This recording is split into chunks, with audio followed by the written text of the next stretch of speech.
The alien mother's plea echoed across the stars. Only one human listened.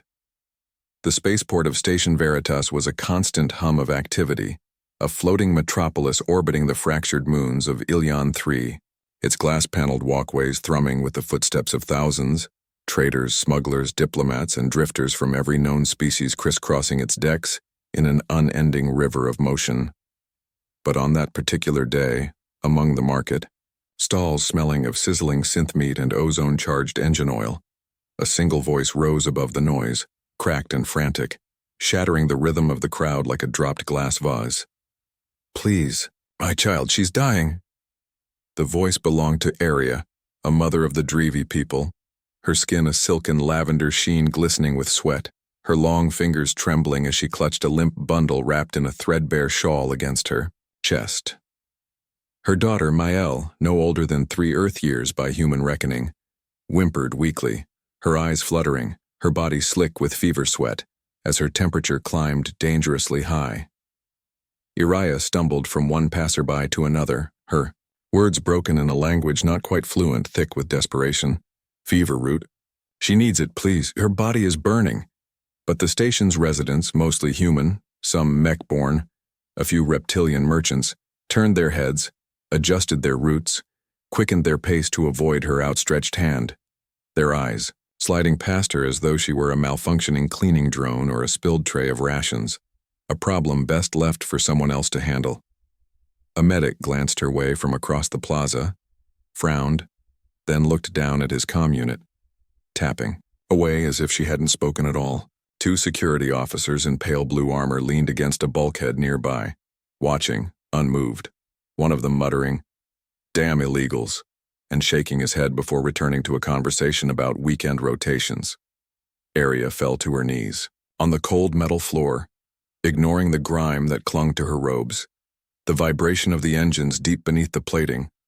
Her entire world narrowed to the labored breathing of the child in her arms, her long braids drooping like wilting vines as she lowered her head and screamed, not in any language known to the station, but in the sharp, musical tone of her people, a sound that rang with such anguish it startled a group of nearby tourists into silence. Still, no one helped. She was Drevi, refugee, outsider, undocumented, just another tragic shape among the forgotten ones who passed through the galaxy's veins unnoticed. She had come aboard Veritas hoping for medical aid, rumors suggesting it had a multi-species triage center funded by interstellar charities. But once aboard, she was told they didn't treat the Drevi anymore, not since the last outbreak that was falsely blamed on her kind, not since politics turned survival into criminality. And now, as her daughter's fever rose toward irreversible organ failure, Aria could feel herself beginning to unravel, her hands shaking, her voice hoarse from screaming, her breath hitching as she whispered Maëlle's name over and over like a prayer. Then, amid the forest of indifferent legs and hurrying boots, someone stopped. A human man, tall, mid-30s, dusty cargo jacket, worn-out boots, hair unkempt in a way that suggested sleep came in brief, restless doses. He had a scar running from the corner of one eye, not recent but not old either, and eyes the color of scorched metal, sharp and skeptical. His name was Alec Ward, a cargo hauler between contracts, waiting for his next job hauling ore from the Clavian Belt, the kind of man who'd seen enough of the galaxy to stop believing in heroics or happy endings. But something about that sound, the way she screamed, not in words but in grief, cut through the noise in his head like static giving way to a clear signal, and before he could talk himself out of it, he crossed the open market and crouched beside her. "Hey," he said quietly, his voice low but not unkind. "Tell me what's wrong." Aria looked up slowly, not expecting compassion, her lips trembling as she tried to speak. "She burns inside," she said, motioning to the child. "We need fever root, extract. Drevi bodies overheat, we can't sweat it out like humans. It will kill her soon." Alec looked down at the child, tiny, her eyes rolled halfway, back, her breathing shallow and uneven, the kind of sick he remembered from colony plagues where time slipped through your fingers faster than you could name it. "Where do you get it?" he asked. Area pointed weakly toward the med center behind the wall of guards and biometric scanners. "Dispensary," she said. "Restricted. No ID, no access." Alec glanced up. It would be easy to walk away. It wasn't his problem. He didn't know this woman. She could be lying. She could be smuggling bioweapons for all he knew. But she wasn't. He saw it in her face. She was a mother watching her child die, and the only thing the world had given her was silence. He stood, shifting, Mail gently into his arms. She was so light it made his chest hurt, and reached down with his free hand to help Arya to her feet. "Then let's go get it," he said simply. Arya blinked, stunned, as if she hadn't understood. "You will help?" she whispered, disbelief warring with hope. Alec nodded. "Yeah, someone has to." And just like that, a chain reaction began. 2 lives altered. One man's quiet decision to defy indifference, setting them on a course that would lead them into the teeth of station law, corporate cruelty, and the buried shame of a galaxy that claimed to be civilized but couldn't find space in its heart for a dying child. Alec didn't think about the consequences. He didn't think about his contract or the surveillance drones or the fact that by aiding Adrivi, he could be branded a traitor. He just moved, fast and quiet, slipping down the side corridor toward the medical wing, Arya close behind, her breathing shallow from exhaustion but her steps steadied by a sudden glimmer of hope. The crowd returned to its rhythm as they vanished from view. No applause, no notice, the universe rolling forward, on the wheels of the indifferent. But somewhere deep in the space between stars, a cry had been heard and one human had listened. The corridor that led to the medical wing was dim and narrow, pulsing faintly with the red glow of emergency strips that never turned off, even in peacetime, casting Alec and Arya in shifting light as they hurried down back routes meant for maintenance crews and forgotten storage bots, not fugitives, because that's what they were now, fugitives. Though no crime had been committed yet, unless compassion was suddenly illegal. Though judging by the looks they'd received and the station's policies, maybe it was. And Mael's breathing remained shallow against Alec's chest. The soft hum of the child's body nearly lost beneath the rhythm of his boots hitting metal, while Arya kept pace just behind him, one hand to the wall to steady herself, the other clutched tightly to the edge of Alec's jacket as though afraid he might vanish and take her last hope with him. "Almost there," he said under his breath, eyes darting to the corner where the security wing met the medical supply building, both watched by cameras and biometric drones, the kind that logged every heat signature and retinal scan, the kind you couldn't bribe or beg. They couldn't go through the main entrance, too risky, too slow. But Alec remembered something.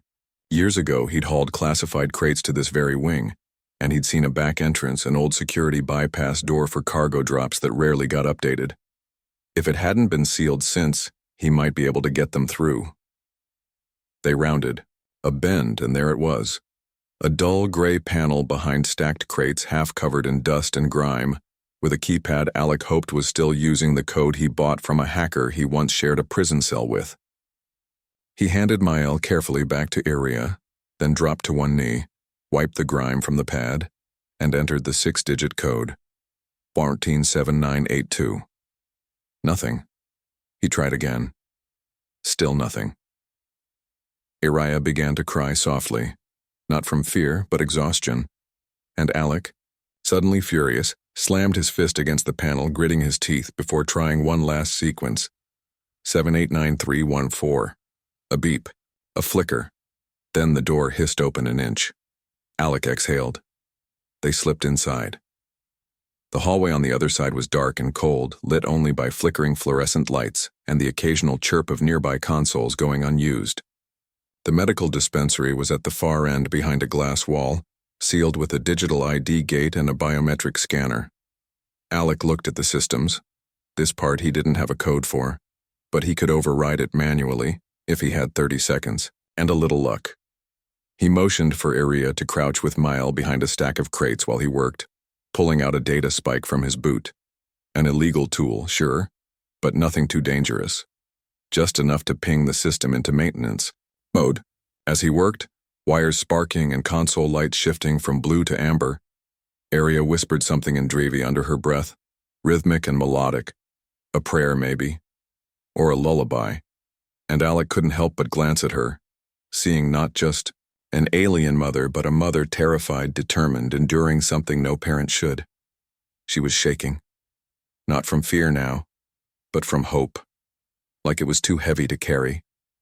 The door clicked. The system sighed. The panel lit green and Alec slipped inside. The dispensary was full of sealed containers, each labeled in a mix of galactic script and station inventory codes. Alec moved fast, searching for the fever root extract. He remembered Arya describing it. Bioluminescent, pale green, stored at low temps.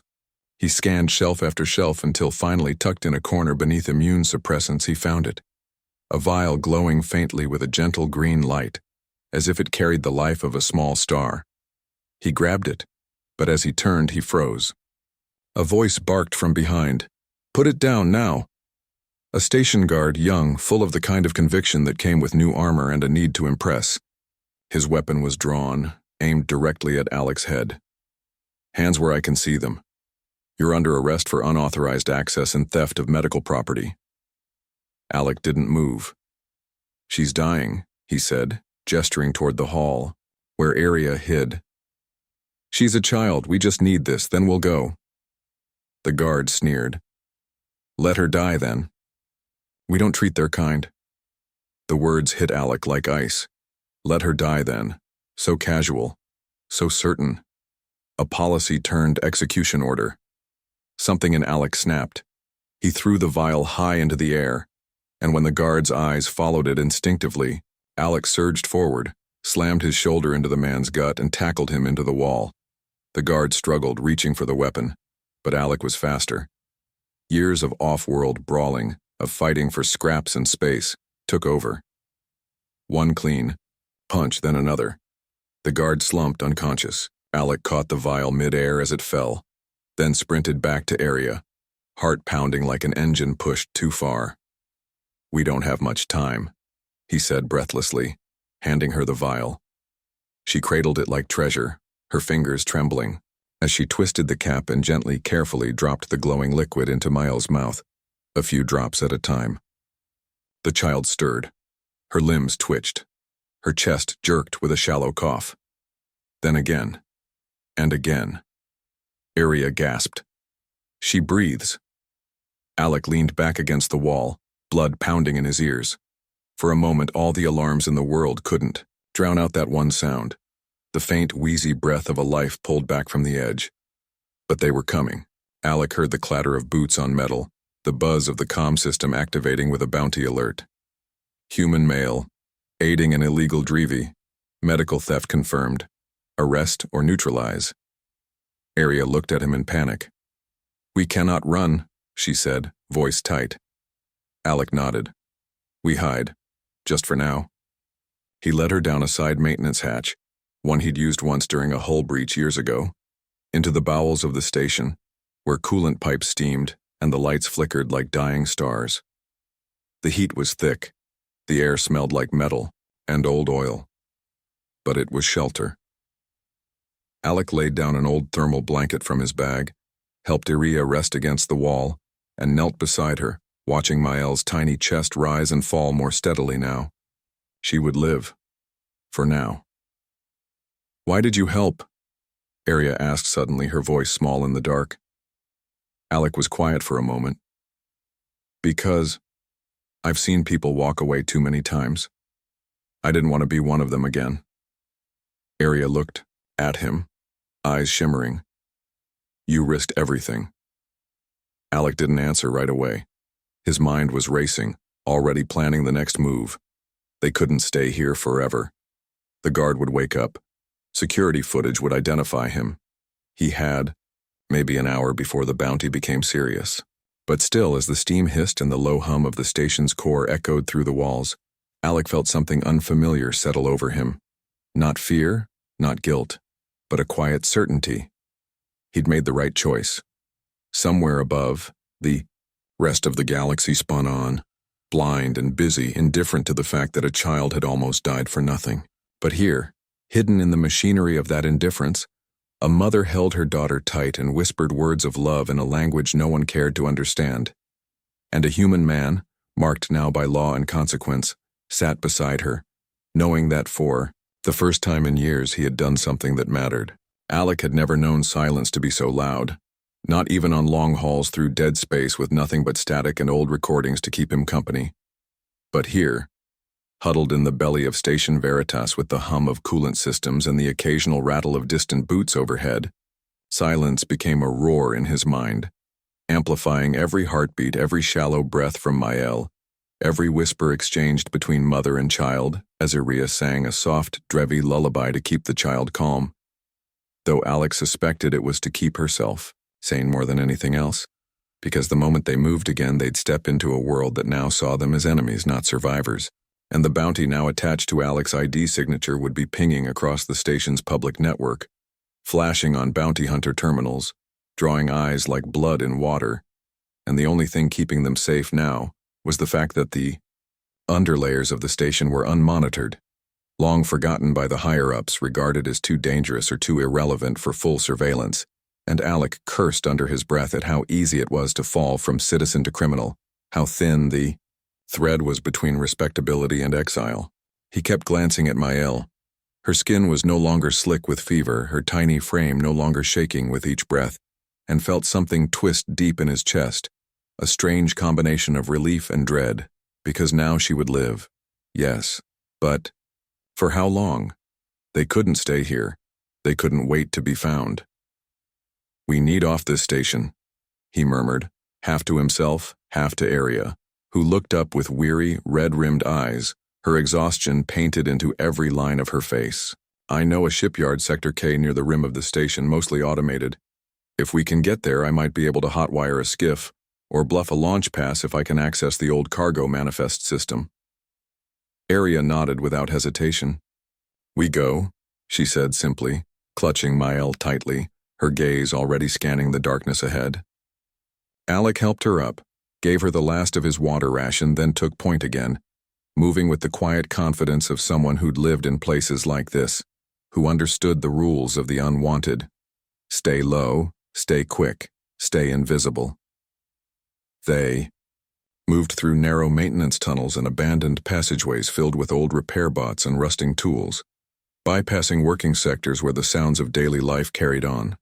Children laughing, merchants haggling, boots marching, all so normal, so unconcerned with what was happening just a few decks below. At one point, a drone buzzed past a side corridor, scanning with its usual infrared pulse, and Alec pulled Aria and Mael into a ventilation shaft, hearts pounding until the whine of its engines faded. When they finally reached Sector K, it was just as Alec remembered. Quiet, under-maintained, barely staffed except for one bored docking officer asleep behind a plexiglass terminal. Alec scanned the bay, a few mid-sized freighters, one or two long-range skiffs, and then a miracle. A maintenance vessel prepped for scheduled decommissioning, with its loading ramp down and only minimal crew presence, the kind of ship that wouldn't be missed until morning. "That one," he whispered, motioning with his chin. "Get aboard, I'll follow." Aria didn't question. She moved like a shadow, slipping into the ship's lower deck with Mael wrapped close. Alec moved to the terminal, praying it still, used the outdated system codes he'd once hacked for a smuggling job. He typed fast, eyes darting between lines of code and the lazy guard still asleep in his chair. A ping, clearance confirmed, launch access granted. He was almost in the clear until a voice barked behind him. "Freeze, hands up." Alec didn't need to turn to know it wasn't station security. It was worse. A bounty hunter. Female. Tall. Armored in matte black plating with the symbol of the consortium etched on her shoulder. Her face cold and sharp behind the visor.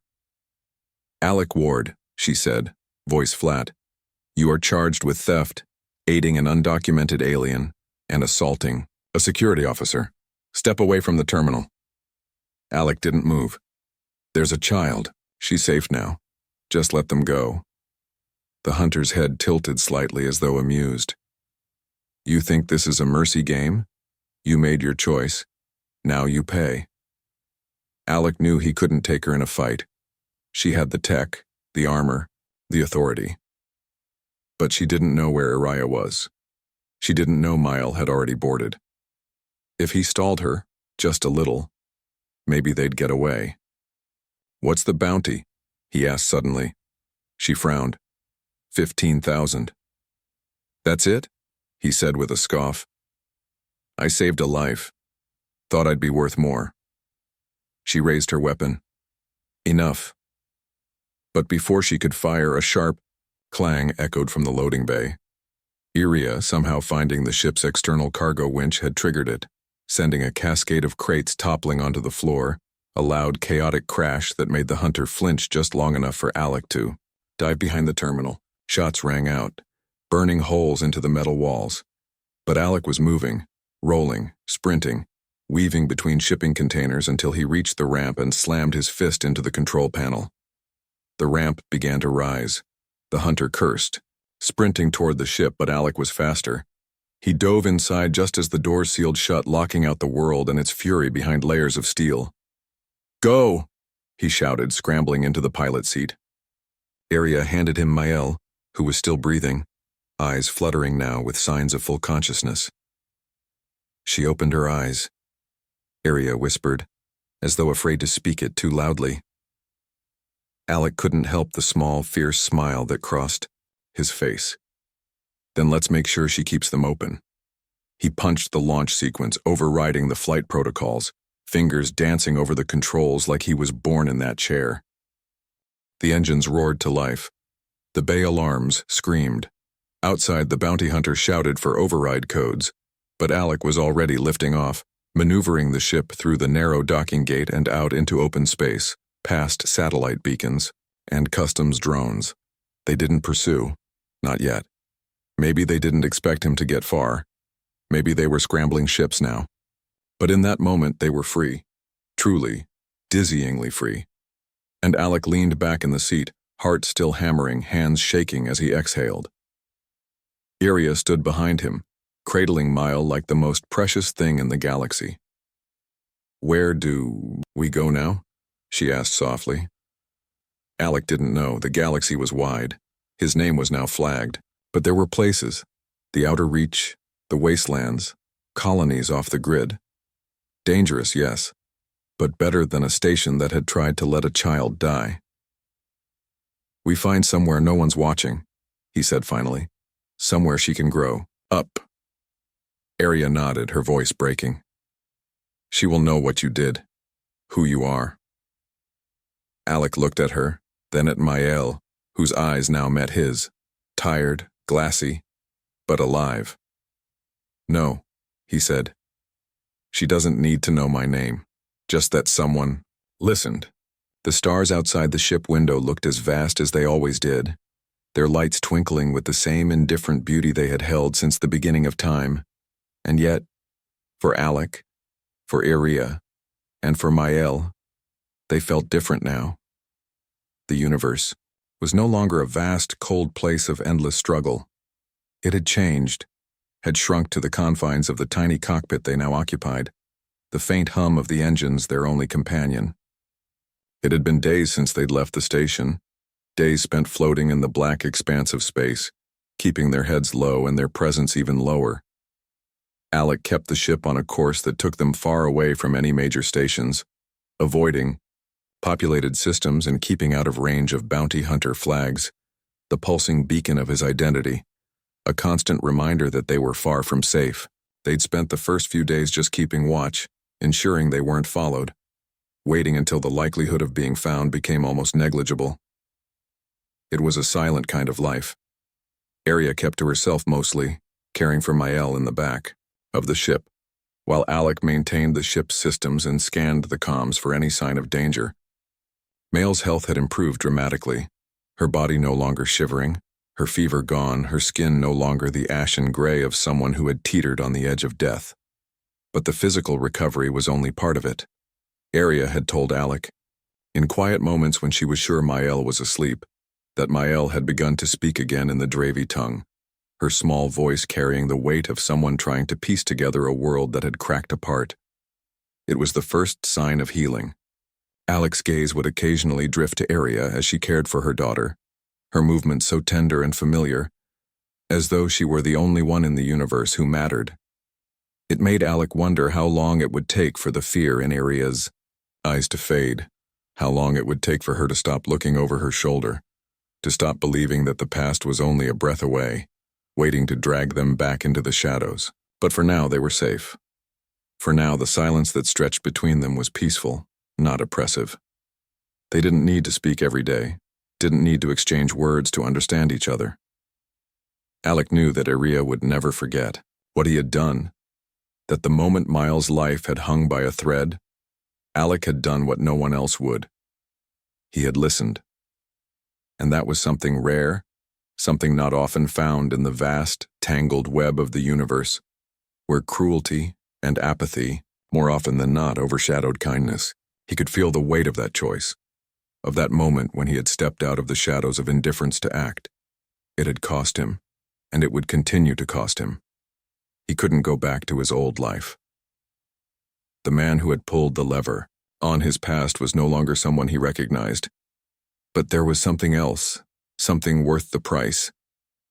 Watching Aria smile at Mile as the child curled up in her lap, Alec felt a quiet peace settle in his chest, knowing that no matter how dangerous their future might be, it would be theirs to carve, theirs to live. They were not merely surviving, they were rebuilding, starting again from the rubble of what had come before. Aria didn't say much. She was never one for words, but Alec had learned to read the quiet in her eyes, the gratitude she held there, the trust that had been given. The bond between mother and daughter was something sacred, and Alec respected it, even from the fringes of their world. He had no illusions about the depth of the life they were now carving out for themselves. It wouldn't be easy, not by a long shot. There were too many unknowns, too many dangers lurking out in the void. And yet, Alec could see beyond those dangers, could sense the horizon of a new possibility just beyond the reach of the stars, one that could be something better, something brighter. One day they would find it, a place where Mile could grow without fear, where Aria could heal from the wounds that the universe had so carelessly dealt her. The galaxy was large, too large for them to hide forever, but it was also filled with corners, with forgotten places, with spaces between systems that weren't recorded on any map. Alec knew that in those spaces they could be free for a time, and that time was enough. They would build something new. He didn't know how it would look, didn't know what would happen next, but that didn't matter. For now, the journey was enough. The ship coasted on, its engines humming steadily through the silence of space, while Mael, wrapped in the warmth of her mother's arms, began to fall asleep. Alec looked out the window, his gaze following the streaks of light as the ship slipped past distant moons and asteroid fields. He wasn't sure where they were headed exactly. A moon here, a colony there, wherever the stars would take them. They would find a place. They would find peace. And no one, not even the most powerful bounty hunter or the cruelest station administrator, would ever be able to take that away from them. As the ship drifted farther from the only home they had known, Alec sat back in the pilot's seat, closing his eyes for just a moment to breathe. There was something beyond the threat of the hunt, something beyond survival. He could see it now. Not just a new life for them, but the future they'd earned, the one that could never be stolen by the cold indifference of a station's policies, or the reach of a galaxy that had long since forgotten how to care. They would create it themselves, one step at a time, one decision at a time, and as long as they had each other, they would be free. "We'll be okay," Alec whispered to Wei. Himself, not just for Mael, but for Aria as well. And for the first time since they'd left Station Veritas, he truly believed it. They would be okay.